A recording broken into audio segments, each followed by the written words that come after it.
with you and made some money with you, you won't be on my wall. Wow. I don't just put pictures up just to say I was, you know. You see, I was with Urshan when he was that age. Wow. I was like his engineer. In fact, you know, with him, you got Luther, you got Idea, you got Shirley, you got Nelly, you got, it's one of my friends. Oh, yeah. Big Red from the Big 5 Red. Hardness and 9 to 5. well, Juvenile. again, Kevin Costner, the two Steven Seagal. Look at him. You got him. And Juvenile that's him and my manager. That's my manager. He used to stay with Michael Jackson. He the one who taught Michael Jackson to paint. Wow. And he from right here in Sweetport. Wow. He from right here in Sweetport. Yeah. And he doing lots of big things right now. Okay. Yeah, everybody. That's what I'm saying. Like, Not about nature. people don't understand. Like, they don't understand. That's me and BB King. Like, with the Temptations. That's me and Richard Street. Right now, I got the last song he ever sung. I got the last interview he ever did. Wow. Right there. That's Richard Street of the Temptations. And that's my son with, Drake. Drake and all them cats, you know. Zell, there goes Zell. Yeah, that's your group right there. Cat Williams. What you Williams. feel about Cat Williams and all this controversy he in right now? I think she messing up. Yeah. He's leading people on. It's not a folk business. Yeah. And see, this me and that's Kevin Costner. Wow. Kevin Costner there, Jane Burton. You see me right there. Yep. And Monica. Monica started with us when we went on the H-Town tour. Wow. And Drew Hill. yeah, we and SWV. that's SWV, one of the girls from SWV. Yeah. You see she in my house. Right. Lots of people's come here. And that's my son with Bootsy, because he worked with Bootsy. And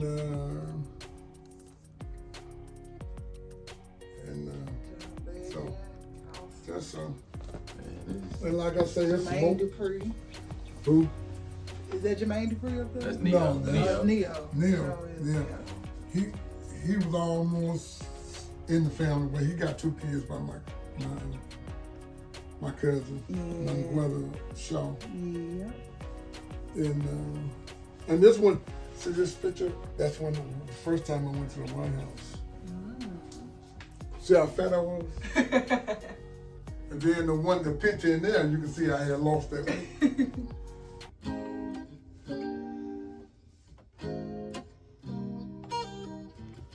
Them dudes in the middle, they're the ones you can't tell nothing to. But they think they know more than you.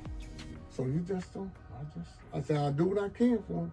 But I ain't worried about that. I'm worried about the young people. That's why I got so many Uncle Ron kids.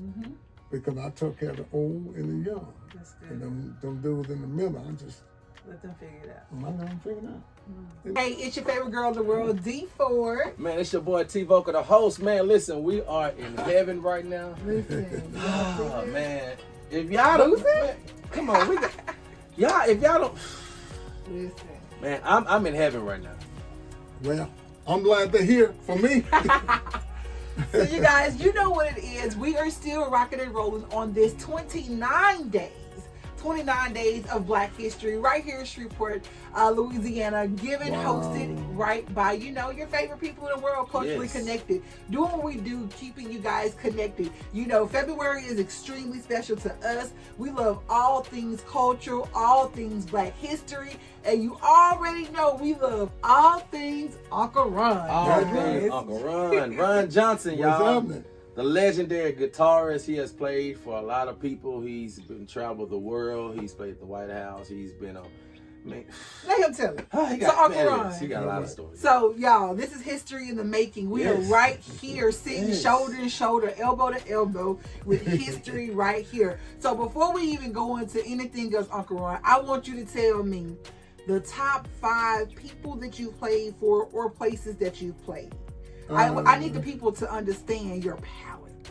I toured the whole I can almost say the whole world. Lots of places I was overseas, like Germany, Paris, France, all these places that, and at 17, you know, I was just getting on the plane and saying. Yeah, 17. I was 17 years old, and I did like the Temptations. I did the Ike Turner thing. I did just a whole the Shy Lights. I did Lil Milton. I did it was just so Betty Wright. I did H-Town. I did all these people. You know, I just kept going and going and going. And the Lord kept blessing me to keep going and going and Yes, going. yes. So I just, you know, I got into a thing on traveling the world. I started liking some places, but it wasn't nothing like Shreveport to me. Come on. Come on. They tried to get me to move to New York. They tried to get me to move to L.A. Millie Jackson and all them guys tried to get me to move to Atlanta. Yeah. And I just wouldn't leave, you know. Plus, my mother was here and she was by herself. We ain't gonna leave mom. We're gonna leave mom. Gotta take care of mom. We're gonna leave mom. You know, I'll fly out and come back in. Yeah. I ain't leaving my mom. Come on, yeah. I didn't really start really doing lots of things on like staying out 6, 7, 8 months at a time till my mom died. When she died, I knew I had room. Yeah. Then by that time, the kids had popped up. You know, I love my babies, you know what I'm saying? Yes. So, you know, and I managed to go to Grambling University. Come on! Come on, alumni in the building. Yes. Because you know I'm Grand fam too. Oh, yeah. Okay. Yes, Grambling. Okay, we at home.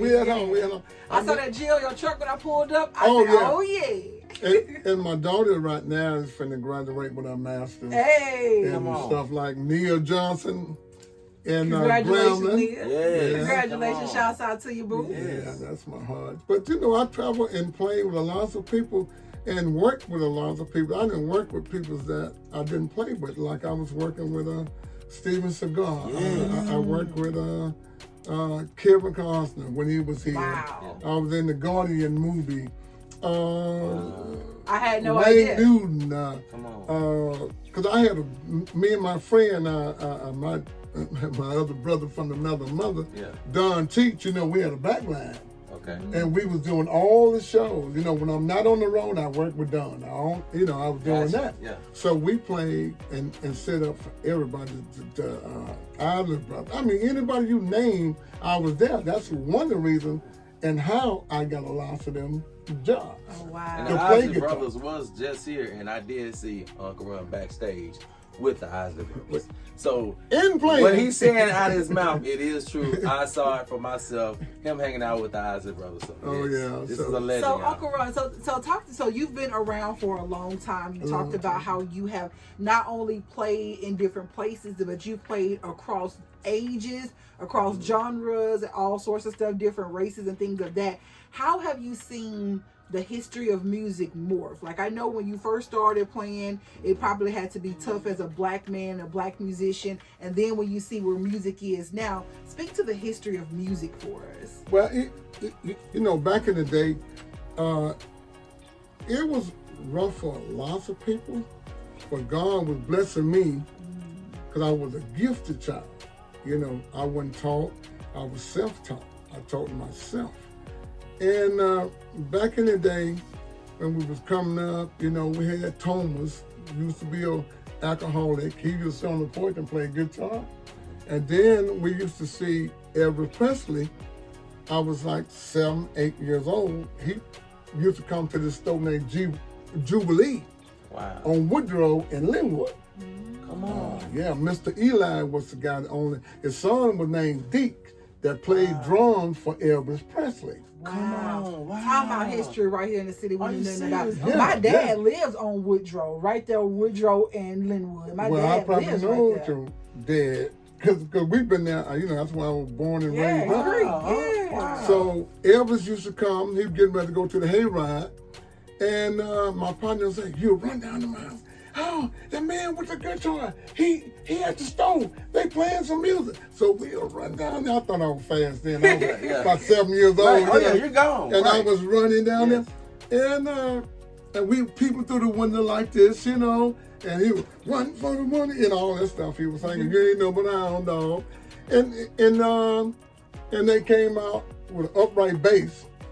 I told my daddy, "Oh, Daddy, he got a big old guitar, Dad. I want a big old guitar." Just like I ain't know it was an upright bass. Come on. You know, I was a little kid.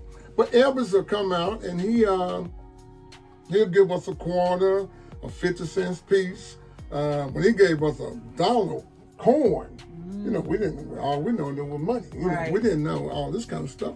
But back then, it was segregated. You know, it was the white clubs, the black clubs. From a little kid, I didn't like that because I just didn't like that. But I had to be playing the juke joints, as we call them, the hole in the walls.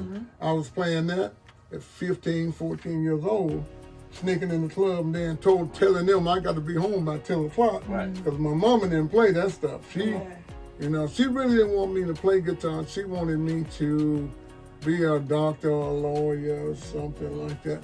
But my daddy, he always supported me and the guitar. He told her, he said, "Baby, one day that guitar gonna have to take care of you in it." Well, it did. And it did. It did indeed. And then, so we went on, and I kept fighting through the teenage things. And then I started, my friends wind up being, you know, white. Because we were playing all rock and roll. Come on. And I was Jimi Hendrix. You know, you can tell me nothing. You know, like Glenn Graves, Michael Long. There were so many cats that came along. Buddy Flint is one of my favorite friends, and Michael, all of them, and then I was so amazed of Jane Burton. I mean, Jane Burton friends to this day. Wow. You know, me and Jane Burton friends to this day, but Jane was always gone. But when we got together, we was always like brothers. You know, we never fought against each other. And I came on up and I started playing with all these great people. So we wind up. Right. But, you know, who can be bigger than Elvis Presley? Right. I mean, just lay it on the table. You know what I'm saying? Yes. So he kind of, I was right there with Jane, but Jane was playing with Elvis. You know, I was playing with the Temps and all that kind of stuff, but Jane was with Elvis. So you can't, you know, that's something else. But I still, lots of people worry about, let me get to this part first. Where it was segregated, and we couldn't, it wasn't no blacks go play in the white clubs and all this kind of stuff. Till I came along. All my friends were like rock and roll, you know. I had a group, Glenn Gray and them were like, their name was Graveyard. Okay. And I used to go play with them and all this kind of stuff. So they started letting me go into the white clubs. And so my name started getting big because I was playing with majors. So they started letting me always can come in the white clubs. And all of a sudden, I said, man, I got to get my peoples in here some kind of way. So by this time, Windstorm Man came along. We started playing at the Centenary Oyster House.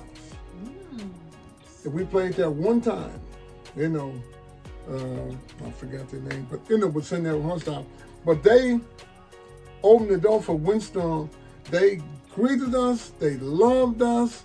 Then Centenary College got into the thing.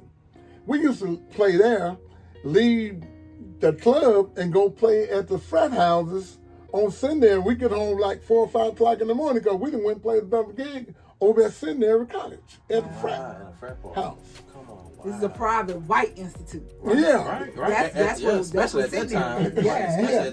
Yeah. But they my friends always loved me, you know, like Don Teach and all these cats, they took care of me, you know, and they kind of like, whatever Ron want to do, let him do it.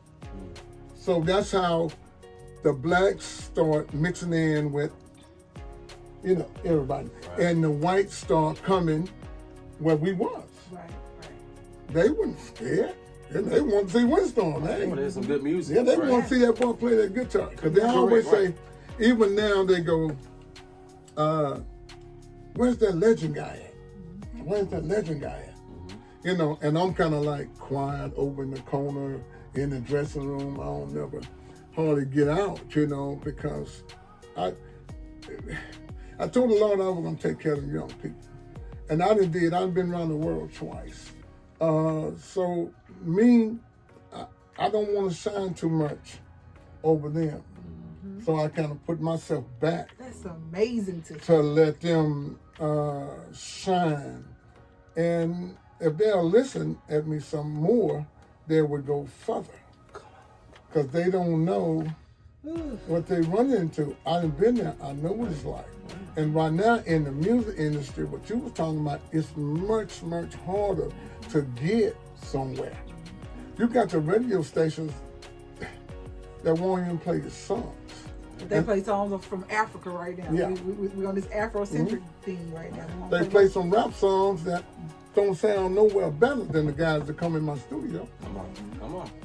You know, and that hurts me. You know, I get kind of weak behind that. See, these guys come in this studio. Wow.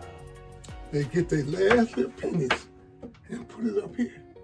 Trying to cut a hit record. And it sound better than the records on the radio.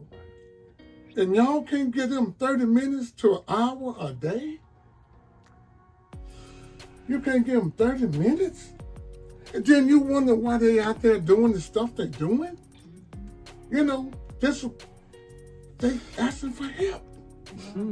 They're asking for help.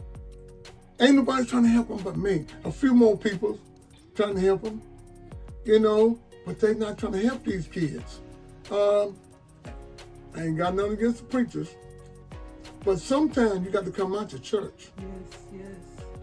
And go to the places that where the people's at for you can help them. Because Jesus didn't save his biggest people. His biggest people wasn't even in the church. It wasn't even in the church. Yes, sir.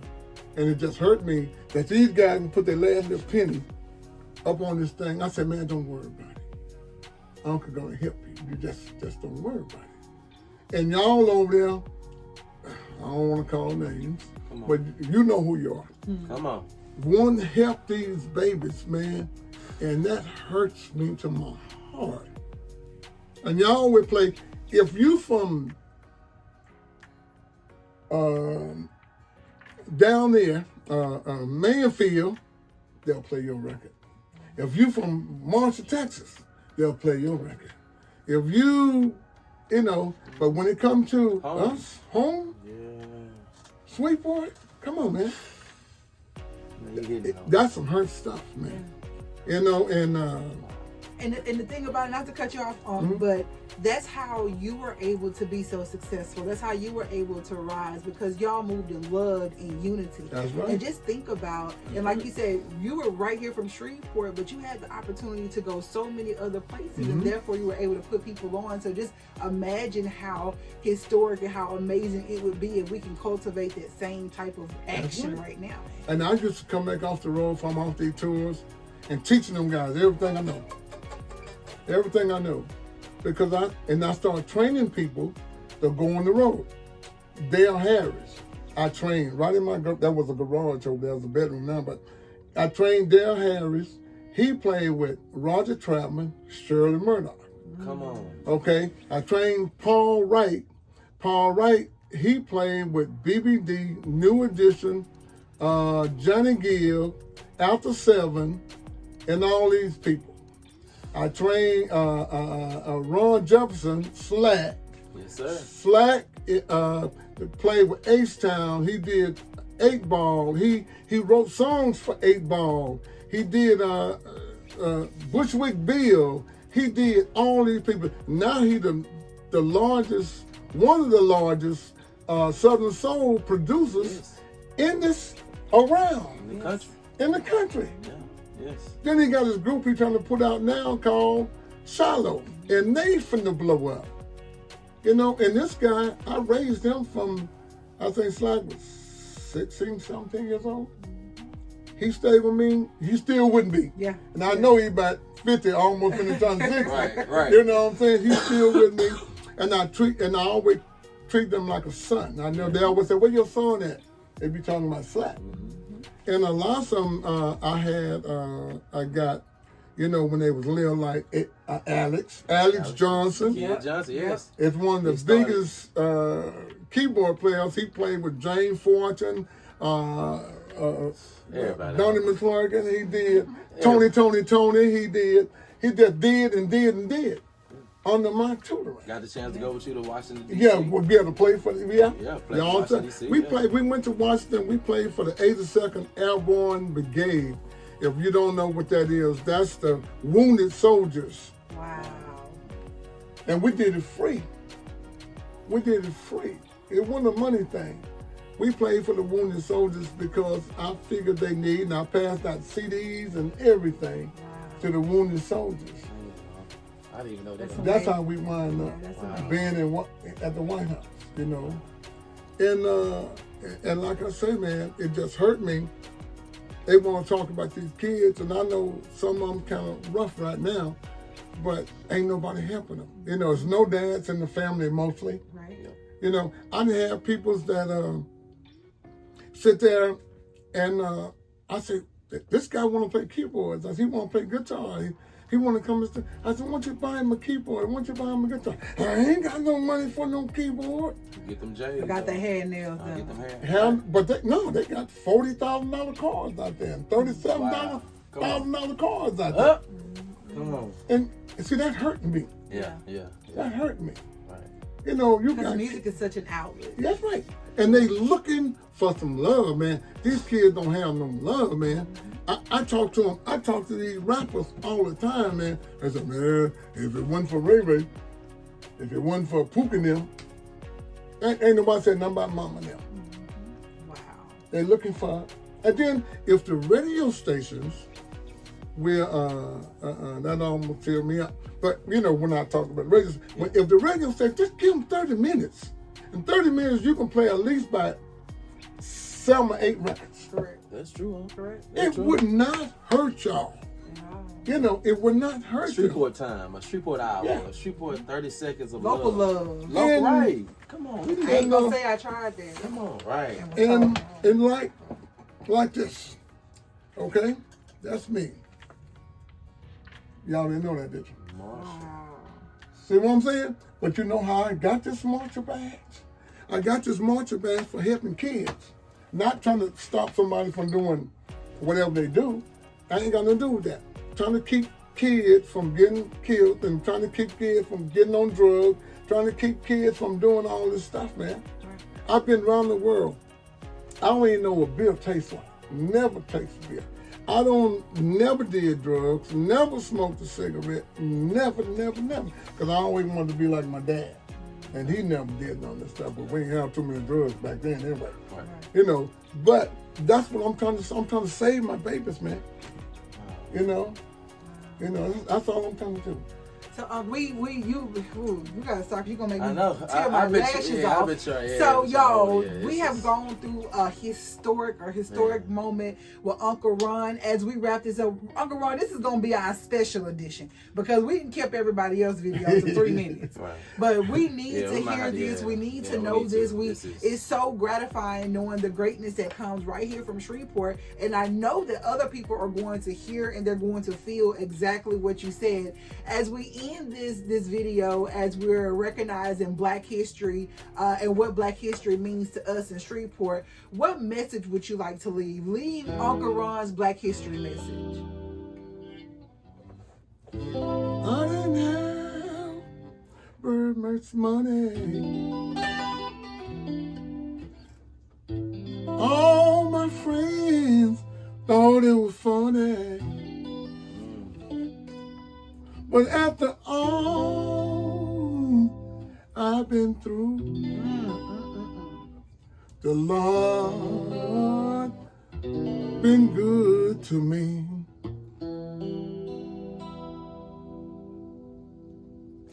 Listen. That's it. Thank you, Unc, so much. This is T-Vocal, the host. It's your favorite girl in the world, D4, y'all, and we got Uncle Ron. Peace. Yeah, ran over by a truck, and I told the Lord, I said, look, if you get me through this, because that would count me out every day. Oh, he ain't gonna make it. He need to write his will out. He need to do this. And I said, God, you let me get through with this. I'm gonna take care of young people, and I'm gonna take care of old folk.